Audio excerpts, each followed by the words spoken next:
between Israel and the Palestinians. So there you are. And now, joining me, the director of the Heritage Foundation's Margaret Thatcher Center for Freedom, Dr. Nile Gardiner. Nile, great to have you on the show. It's a great pleasure, Lee.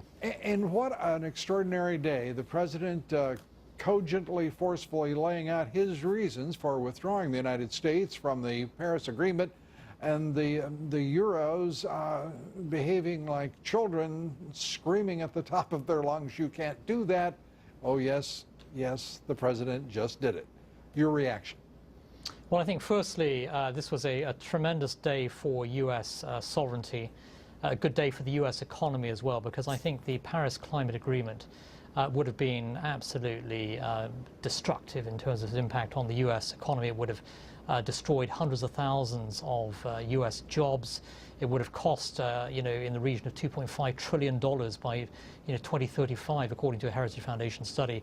And so its impact would have been devastating. So this is a very good day for America when you have a president who's willing to stand up for the United States on the world stage, who's willing to defend U.S. national sovereignty. And today, President Trump sent exactly the right message to the world, that he will stand up for the U.S. national interest.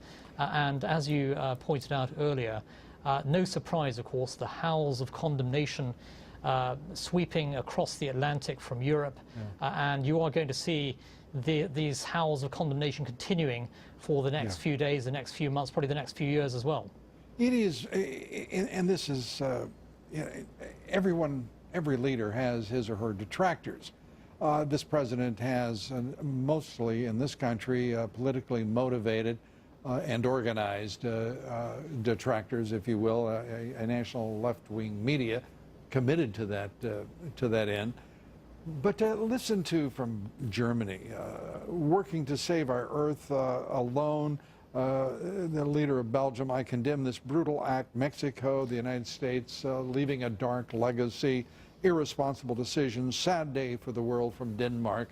I mean, what is wrong with these people, and why don't they understand? Oh yes, before I answer this question, the name Obama is flashing brightly in my mind.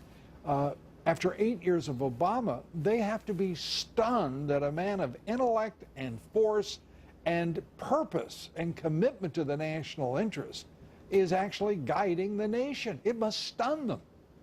Yeah, I think, many European leaders are in a state of shock. They have been in a state of shock for the last few months, and that's actually a good thing, because I think they do recognize now that you do have a leader here in the United States who's going to stand up actually for his country. In contrast, President Obama was extraordinarily weak-kneed, indecisive. In many ways, he was a sort of quintessential European Union-style leader, which is why so many EU leaders liked and admired President Obama, because he didn't stand for strong U.S. leadership, and that's something actually that many EU leaders actually liked.